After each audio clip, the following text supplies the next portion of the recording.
നടൻ മോഹൻലാൽ തിരഞ്ഞെടുപ്പിൽ മത്സരിക്കാൻ തയ്യാറായാൽ ആദ്യം സ്വാഗതം ചെയ്യുന്ന പാർട്ടി ബിജെപി ആയിരിക്കുമെന്ന് ബിജെപി സംസ്ഥാന ജനറൽ സെക്രട്ടറി എം.ഡി. രമേശ്. കേന്ദ്ര സർക്കാർ നടപ്പാക്കിയ വിവിധ പദ്ധതികളെ മോഹൻലാൽ പ്രശംസിച്ചിട്ടുണ്ട്. എന്നാൽ സ്ഥാനാർത്ഥിത്വം സംബന്ധിച്ച ചർച്ചകളൊന്നും ഇതുവരെ നടന്നിട്ടില്ല. അതേസമയം കേരളത്തിൽ ബിജെപിക്ക് ജയിക്കാനായി കേന്ദ്ര നേതാക്കളുടെ ആവശ്യമില്ലെന്നും എം.ഡി. രമേശ് തിരുവനന്തപുരത്ത് പറഞ്ഞു. ലോക്സഭാ തിരഞ്ഞെടുപ്പിൽ തിരുവനന്തപുരം സീറ്റിലേക്ക് ബിജെപി പരിഗണിക്കുന്നത് മോഹൻലാലിനെയാണെന്ന് നേരത്തെ തന്നെ ഒ രാജഗോപാൽ എം.എൽ.എ. സ്ഥിരീകരിച്ചിരുന്നു. പൊതുകാര്യങ്ങളിൽ താല്പര്യമുള്ളയാളാണ് മോഹൻലാൽ. തിരുവനന്തപുരം സീറ്റിൽ മത്സരിപ്പിക്കാനായി അദ്ദേഹത്തെ പാർട്ടി പരിഗണിക്കുന്നുണ്ട്. തിരുവനന്തപുരത്തുകാരനായ ലാൽ ഞങ്ങളുടെ റഡാറിലുണ്ട്. ഇക്കാര്യം ആവശ്യപ്പെട്ട് നേതാക്കൾ ലാലിനെ സമീപിച്ചിരുന്നു. അദ്ദേഹം പാർട്ടി അംഗമല്ല, എങ്കിലും അനുഭാവപൂർണമായ നിലപാടാണുള്ളത്. സ്ഥാനാർത്ഥിയാകാൻ ഞങ്ങൾ ലാലിനെ പ്രേരിപ്പിക്കുന്നുണ്ട്. തീരുമാനമൊന്നും പറഞ്ഞിട്ടില്ല എന്നും ഒരു ദേശീയ മാധ്യമത്തോട് ഒ രാജഗോപാൽ വ്യക്തമാക്കി. പ്രധാനമന്ത്രി നരേന്ദ്രമോദി ഉൾപ്പെടെ പ്രമുഖ ബിജെപി നേതാക്കളുമായി ലാലിന് നല്ല ബന്ധമാണുള്ളത്. മോഹൻലാലിന്റെയും പ്രധാനമന്ത്രി നരേന്ദ്രമോദിയുടെയും ഡൽഹി കൂടിക്കാഴ്ചയ്ക്ക് ശേഷമാണ് മോഹൻലാൽ രാഷ്ട്രീയത്തിലേക്ക് എന്ന തരത്തിലുള്ള വാർത്തകൾ പ്രചരിച്ചു തുടങ്ങിയത്.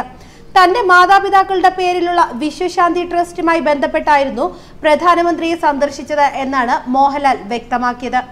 നേരത്തെ അപേക്ഷിച്ചതനുസരിച്ചാണ് തനിക്ക് പ്രധാനമന്ത്രിയെ കാണാൻ അനുവാദം ലഭിച്ചതെന്ന് അന്ന് മോഹൻലാൽ വ്യക്തമാക്കിയിരുന്നു. മോദി നേരിട്ട് വന്നാണത്രേ സ്വീകരിച്ചത്. മോഹൻലാൽ ജി എന്ന് വിളിച്ച് മോദി മോഹൻലാലിനെ കെട്ടിപ്പിടിക്കുകയും ചെയ്തു. ഇതെല്ലാം മോഹൻലാലിന്റെ രാഷ്ട്രീയ പ്രവേശനമായാണ് പ്രചരിച്ചിരുന്നത്. പിന്നാലെയാണ് മോഹൻലാലിനെ തിരുവനന്തപുരത്ത് മത്സരിപ്പിക്കാൻ RSS ശ്രമിക്കുന്നു എന്ന വാർത്ത പുറത്തുവന്നത്. പുറത്തുവിട്ടത് ദേശീയ മാധ്യമമായ ഡെക്കാൻ ഹെറാൾഡും. പിന്നാലെ മറ്റു മാധ്യമങ്ങളും സോഷ്യൽ മീഡിയയും ഈ വാർത്ത ഏറ്റെടുത്തു. നടൻ എന്നതിലുപരി സാമൂഹ്യ പ്രവർത്തകൻ എന്ന നിലയിൽ ലാലിന്റെ പ്രതിച്ഛായ വർദ്ധിപ്പിച്ച ശേഷമാകും തെരഞ്ഞെടുപ്പിന് ഇറക്കുകയെന്നും വാർത്ത വന്നു. ട്വിറ്ററിൽ ലാലിനെ മോദി പിന്തുടരുകയും ചെയ്തിരിക്കുന്നു. പ്രധാനമന്ത്രി ട്വിറ്ററിൽ പിന്തുടരുന്ന അപൂർവം ചിലരിൽ ഒരാളാണ് മോഹൻലാൽ. നോട്ട് നിരോധനത്തെ പിന്തുണച്ചുകൊണ്ട് മോഹൻലാൽ ബ്ലോഗ് എഴുതിയതിന് പിന്നാലെ ലാലിന്റെ സംഘപരിവാർ ചായ്വ് വലിയ ചർച്ചയായി. എന്നാൽ തന്റെ ആലോചനയിൽ പോലും തെരഞ്ഞെടുപ്പ് മത്സരമില്ലെന്നാണ് മോഹൻലാൽ അടുത്തിടെ വ്യക്തമാക്കിയത്.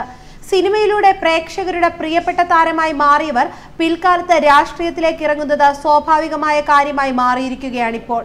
പതിവിൽ നിന്നും വിപരീതമായി പ്രശസ്ത താരങ്ങൾക്ക് ജനപിന്തുണ വർദ്ധിക്കുന്നുമുണ്ട്. ബോളിവുഡ്, ടോളിവുഡ്, മോളിവുഡ് ഭേദമില്ലാതെ നിരവധി പേർ ഇപ്പോൾ രാഷ്ട്രീയത്തിൽ സജീവമാണ്.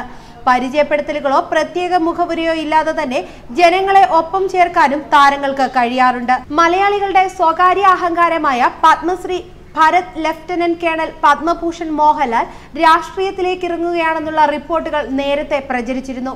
ഈ പ്രചാരണങ്ങളെ ശരിവെക്കുന്ന തരത്തിലുള്ള സ്ഥിരീകരണമാണ് ഇപ്പോൾ പുറത്തു വന്നിട്ടുള്ളത്. ന്യൂസ് ഡെസ്ക് മലയാളി വാർത്ത.